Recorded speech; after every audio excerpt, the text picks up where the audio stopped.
এক আরব শায়েখের জীবনের সত্য ঘটনা। সৌদি আরবের রাজধানী রিয়াদে তার বাড়ি। একবার তিনি নিজ প্রয়োজনে সৌদির পাশের কোনো এক দেশে গিয়েছিলেন। পশ্চিমা সংস্কৃতির অনুকরণে অবৈধ আমোদ ফুর্তির জন্য সেখানে স্বতন্ত্র ব্যবস্থা করা হয়েছিল। রাত্রিবেলায় শহরের হোটেলগুলোতে নারী পুরুষের অবৈধ মেলামেশা, মদ্যপান আর গানবাজনার মেলা বসত। শায়েখ বলেন, আমি নিজের কাজ শেষে রাত্রি যাপনের জন্য একটা ঘর খুঁজছিলাম। না জেনেই এরকম অশ্লীলতাপূর্ণ একটা হোটেলে প্রবেশ করলাম। ওখানে যা দেখেছি সেই নিকৃষ্ট চিত্র আমার জীবনে আর কখনো দেখিনি। আমাকে দেখেই এক ভদ্র মুসলমান কর্মচারী দৌড়ে আসলো। সে বলল, শায়েখ, এই জায়গা আপনার জন্য না, দয়া করে এখানে প্রবেশ করবেন না। হোটেল থেকে বেরিয়ে রাস্তায় হাঁটতে শুরু করলাম। সারাদিনের ছোটাছুটিতে শরীর বেশ ক্লান্ত হয়ে পড়েছিল। কোথায় যাব কিছু বুঝতে পারছিলাম না। কিছু দূর হেঁটে একটা পার্ক দেখলাম। সামনে চলার মতো শক্তি আর অবশিষ্ট ছিল না, তাই পার্কের বেঞ্চের উপরেই শুয়ে পড়লাম। জোহরের পর আমার ফ্লাইট ছিল, তাই ফজরের সময় ঘুম থেকে উঠে একটা ট্যাক্সি নিয়ে সোজা এয়ারপোর্টে চলে আসলাম। ভেতরে একপাশে নামাজের ঘর দেখে সেখানে গিয়ে ফজর আদায় করলাম। এরপর ক্লান্তি কাটাতে আবারও সেখানে ঘুমিয়ে পড়লাম। 1 ঘন্টা পর একটা কান্নার আওয়াজে আমার ঘুম ভেঙে গেল। চোখ খুলে দেখলাম একটা 25 থেকে 26 বছর বয়সী যুবক নামাজে দাঁড়িয়ে দাঁড়িয়ে কাঁদছিল। এরকম কান্নাভরা আবেগী নামাজ আমি আগেও দেখেছি, তাই বেশি কিছু না ভেবে আবার চোখ বন্ধ করলাম। জোহর পর্যন্ত বিশ্রামের পর যখন চোখ খুললাম, দেখলাম সেই যুবক তখনও সালাতে দাঁড়িয়ে কেঁদেই যাচ্ছে। কিছুক্ষণ পর আমাকে উঠতে দেখে ছেলেটা আমার কাছে আসলো। দেখে মনে হচ্ছিল সে অনেক বেশি ক্লান্ত, ক্ষুধার্ত আর 2-3 দিন ধরে হয়তো ঘুমায়নি। আমাকে অবাক করে দিয়ে সে বলল, শায়েখ, আপনি কি ঘুমাতে পারেন? আমি বললাম, হ্যাঁ পারি। সে বলল, আমি ঘুমাতে পারছি না শায়েখ। 3 রাত 3 দিন ধরে পাগলের মতো এদিক ওদিক ছুটে বেড়াচ্ছি। কিছু খেতে পারছি না, ঘুমোতেও পারছি না, জীবন উপভোগ করতে পারছি না, ঘরে আর ফিরতে চাই না। এদিকে জোহরের সালাতের সময় হয়ে এসেছিল। তাকে বললাম, আমরা জোহরের পরে কথা বলবো। এরপর আমরা দুজনে জোহর আদায় করলাম। সেখানে আর কেউই ছিল না। এরপর তাকে জিজ্ঞাসা করলাম, কি হয়েছে বলো। সে বলল, আমি আহমদ, ছদ্মনাম তার। আমি বিবাহিত, আমার সন্তানও আছে। আমি অনেক বিত্তশালী এবং দিনদার পরিবারের সন্তান। আমরা সবাই উদ্যোক্তা। আমাদের কারো কাজ করার প্রয়োজন হয় না, কেননা আমাদের ইনকাম যথেষ্ট। আমাদের কাছে সব কিছুই আছে, কর্মচারী, চাকর বাকর, দামি গাড়ি, ভালো খাবার, যা কিছু আপনি ভাবতে পারেন তার সব কিছুই আমাদের আছে। কিন্তু একটা সময় আমি নিজের এই আয়েশের জীবন নিয়ে অতিষ্ঠ হয়ে পড়লাম।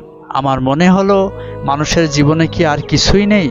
আমার আরও কিছু ট্রাই করা উচিত। আমার সব আছে, কিন্তু আমি নতুন কিছু ট্রাই করতে চাই।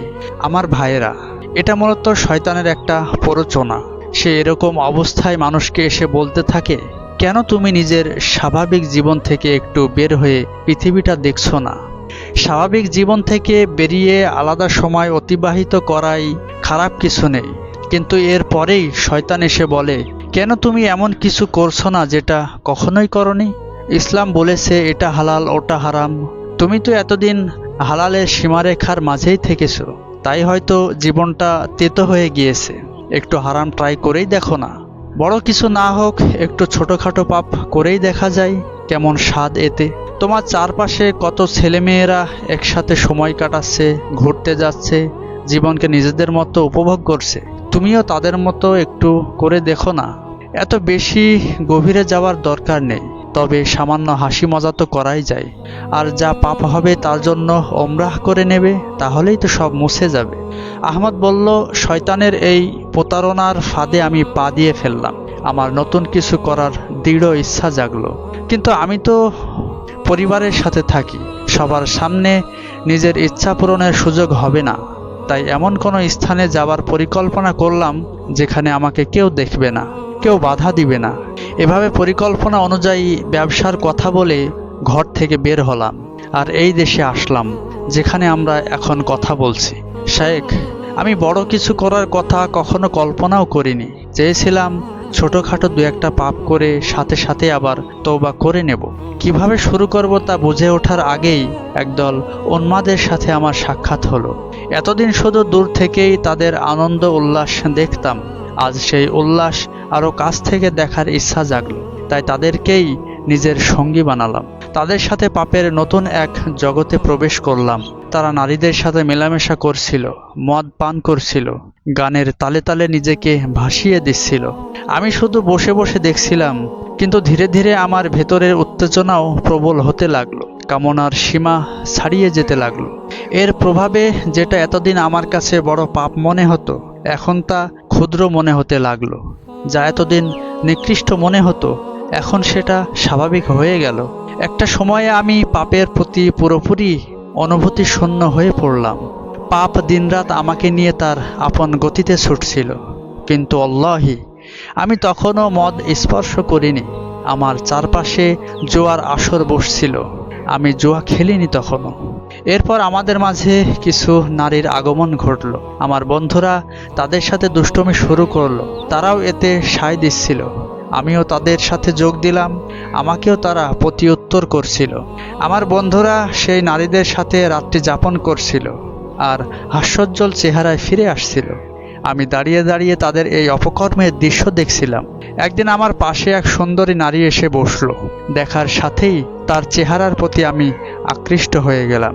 তার সাথে কথাবার্তা শুরু করলাম, কিন্তু এক পর্যায়ে আমার নফস তার কামনার পূর্ণতা চাইতে লাগলো।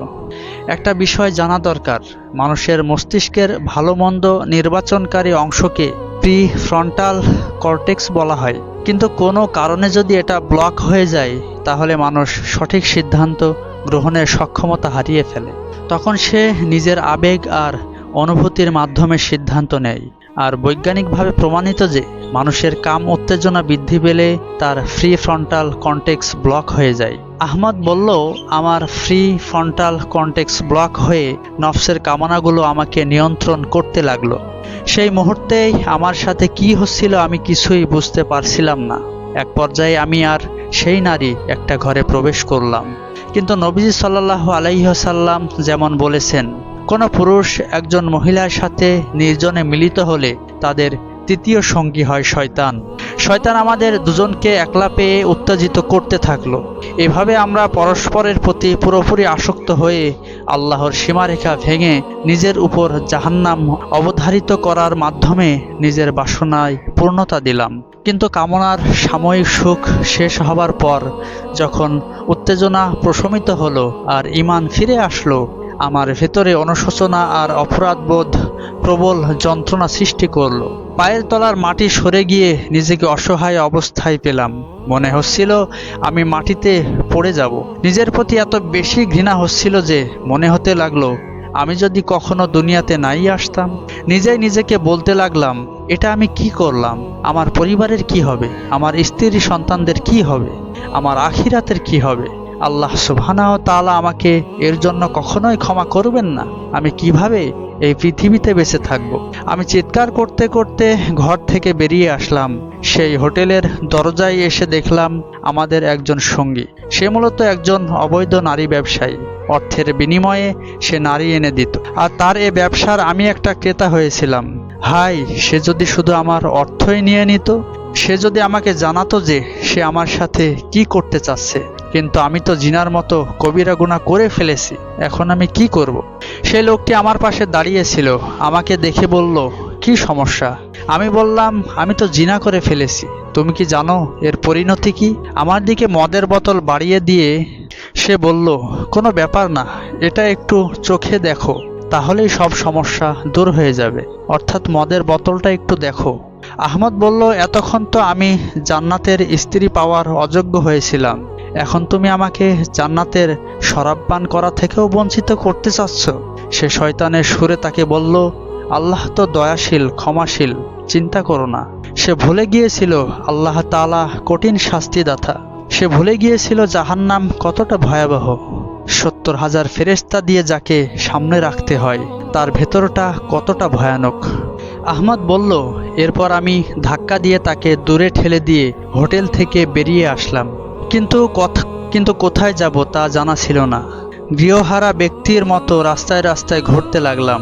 তারপর থেকে আর কিছু খেতে পারছি না, ঘুমোতে পারছি না, শুধু কান্না আসছে। নিজেকে একটা আবর্জনার স্তূপ মনে হচ্ছে।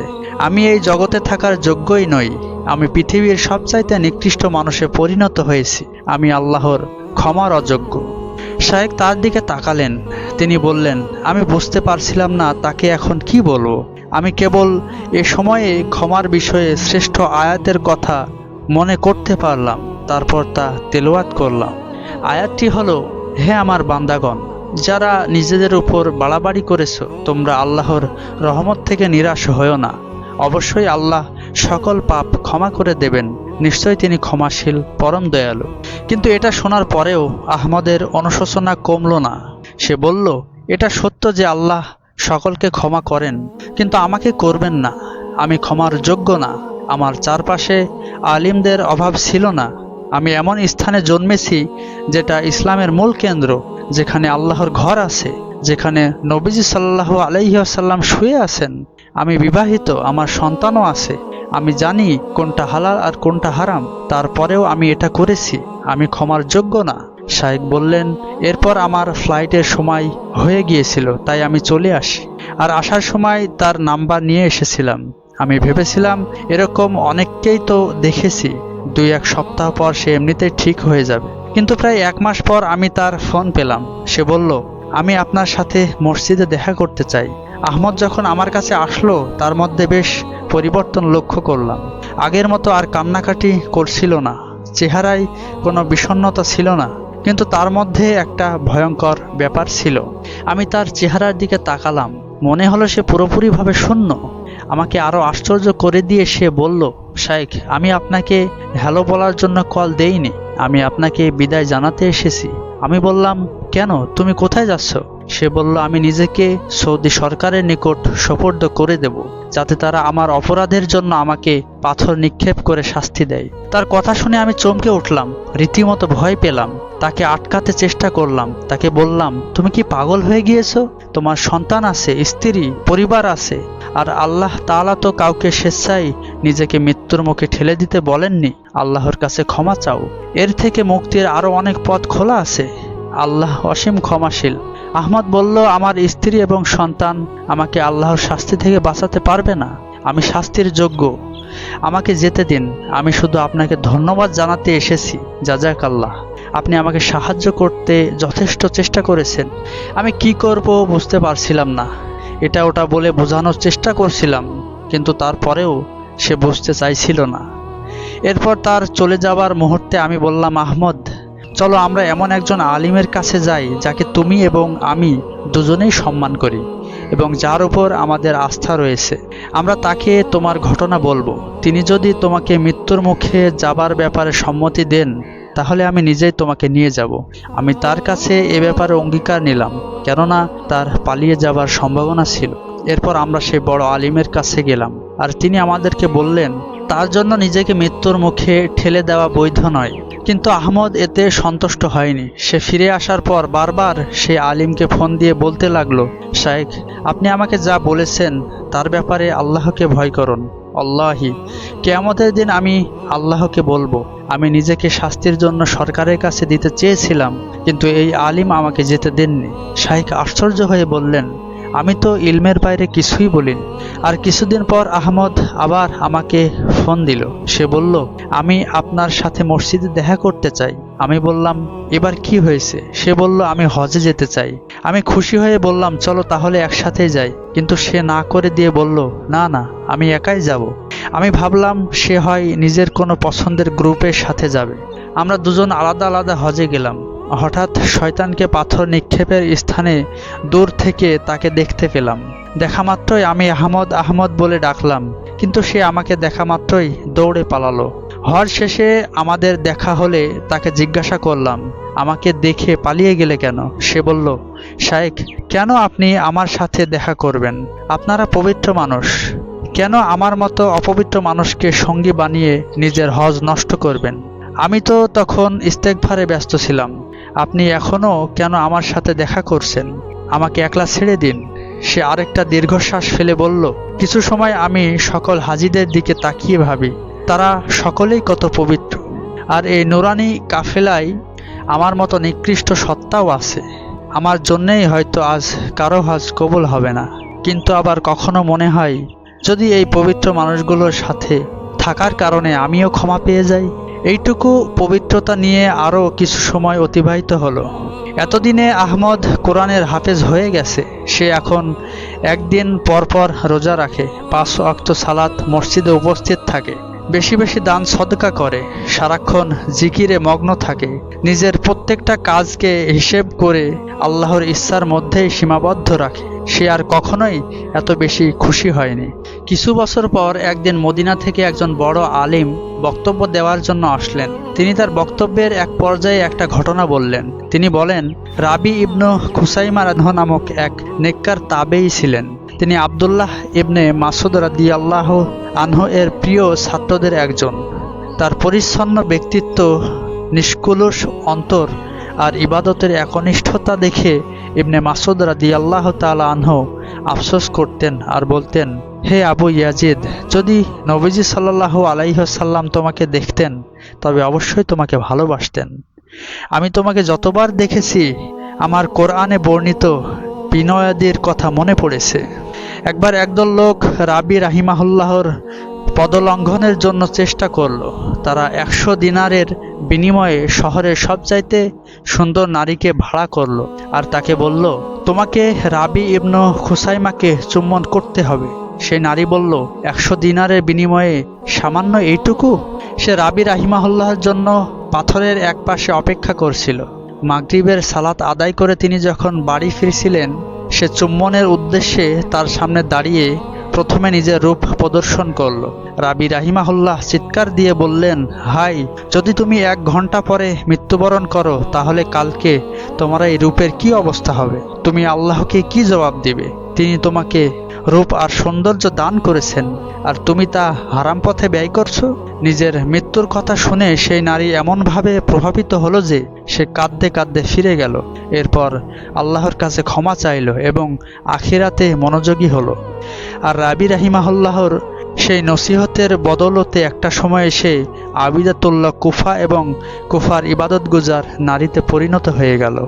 এই ঘটনা শুনে লোকদের মাঝ থেকে একজন যুবক চিৎকার করে কেঁদে উঠে বলল, রাবিয়া ইবনু খুসাইম সেই নারীকে ফিরিয়ে দিয়েছে আর আমি তার সাথে জিনায় লিপ্ত হয়েছি। আমরা বুঝতে পারলাম এটা আহমদ ছিল, কিন্তু আমি কিভাবে জানবো সে এখানেও আছে? পূর্বে জানলে শাইখকে এই গল্প বলতে বারণ করতাম। সময়ের আরও কিছু অংশ চলে গেল।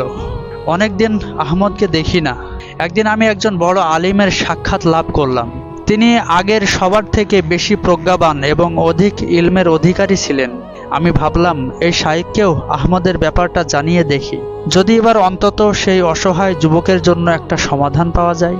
সেই আলিম সমস্ত ঘটনা শুনে আমাকে বললেন, শাইখ, এর জন্য তো কোরআনে কত সুন্দর একটা আয়াত রয়েছে, আপনি তার কাছে যান আর তাকে বলুন। আমি বললাম, কোন আয়াতটা? তিনি বললেন, আপনার কি সূরা ফুরকানের সেই আয়াতের কথা মনে নেই, যেখানে মহান প্রতাপশালী আল্লাহ সুবহানাহু ওয়া তাআলা ইরশাদ করছেন, আর যারা আল্লাহর সাথে অন্য ইলাহকে ডাকে না এবং যারা আল্লাহ যে নফসকে হত্যা করা নিষেধ করেছেন যথার্থ কারণ ছাড়া তাকে হত্যা করে না, আর যারা ব্যভিচার করে না, আর যে তা করবে সে আযাব প্রাপ্ত হবে।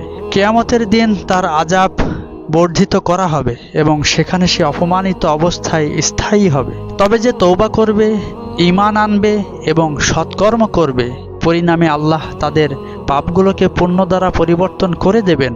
আল্লাহ অতীব ক্ষমাশীল, পরম দয়ালু। আমি এই আয়াত শুনে খুশিতে পাগলের মতো হয়ে গেলাম। আমার আর তর সইছে না। কতক্ষণে আহমদকে এই বিষয়ে জানাবো আমি? এটা এখন পর্যন্ত আমার শোনা শ্রেষ্ঠ সমাধান। কেন এতদিন এটা আমার মনে ছিল না? আমি সাথে সাথেই মসজিদে গেলাম আর দেখলাম আহমদ প্রতিদিনের মতো মিম্বরের সামনে নতমস্তকে প্রার্থনারত। তাকে দেখে আমি নিজেকে আর সামলে রাখতে পারলাম না। তাকে ডাকলাম, আহমদ, আহমদ। এরপর আর কিছু না বলেই নিজের হৃদয়ের সবটুকু ভালোবাসা আর আবেগ দিয়ে সুরের সর্বত্র সুন্দর তরঙ্গে সেই আয়াতগুলো আমি তেলাওয়াত করলাম। আমার তিলাওয়াত শেষ হলে আহমদ লাফ দিয়ে উঠল। সে দৌড়ে এসে আমাকে জড়িয়ে ধরল। আমি তার হৃৎপিণ্ডের আওয়াজ শুনতে পাচ্ছিলাম। তার ভেতরে যেন প্রশান্তির উত্তল তরঙ্গ প্রবাহিত হচ্ছিল। সে আমার কপালে চুম্বন করলো, একবার কাঁদছিল আবার হাসছিল। আমাকে বলল, শাইখ, আমি সমস্ত কোরআন হিফজ করেছি, কিন্তু আজকে মনে হচ্ছে আমি এই আয়াত জীবনে প্রথমবার শুনলাম। কিভাবে আমি এই আয়াতটা দেখলাম না? কেন এই আয়াতটা আমার চোখে পড়ল না? সেদিন মাগরিবের সময়ে মসজিদের ইমাম উপস্থিত ছিলেন না। তারা আহমদকে সালাতের জন্য এগিয়ে দিল, আর সে সূরা ফাতিহার পর সূরা ফুরকানের সেই আয়াতগুলো তেলাওয়াত করতে থাকলো। কিন্তু যখনই সেই আয়াতের রহমতের শব্দ পর্যন্ত পৌঁছালো, কন্দনের কারণে সে পুরোটা আয়াত শেষ করতে পারল না। এভাবে দ্বিতীয় রাকাতেও সূরা ফাতিহার পর একই সূরা পাঠ করে একই স্থানে সে কাঁদতে থাকলো। এই আয়াত সে কখনোই শেষ করতে পারত না। এরপর জীবন থেকে আরও কিছু মাস পেরিয়ে গেল। তখন রমজান চলছিল। হঠাৎ একদিন আমি আহমদের পিতার ফোন পেলাম। তিনি বললেন, দয়া করে দ্রুত বাসায় আসুন। আমি তাড়াতাড়ি আহমদের বাসায় পৌঁছালাম। তার পিতা দেখা মাত্রই আমাকে জড়িয়ে ধরে পাগলের মতো কাঁদতে লাগলো। আমি তখনও বুঝতে পারছিলাম না কি হয়েছে। তিনি বললেন, আপনার প্রিয় বন্ধু আহমদ আপনাকে সালাম জানিয়েছে, আর গতরাতে সে তার রবের কাছে ফিরে গিয়েছে। আমি বুঝতে পারছিলাম না কার জন্য কাঁদব, আহমদ নাকি তার পিতার জন্য।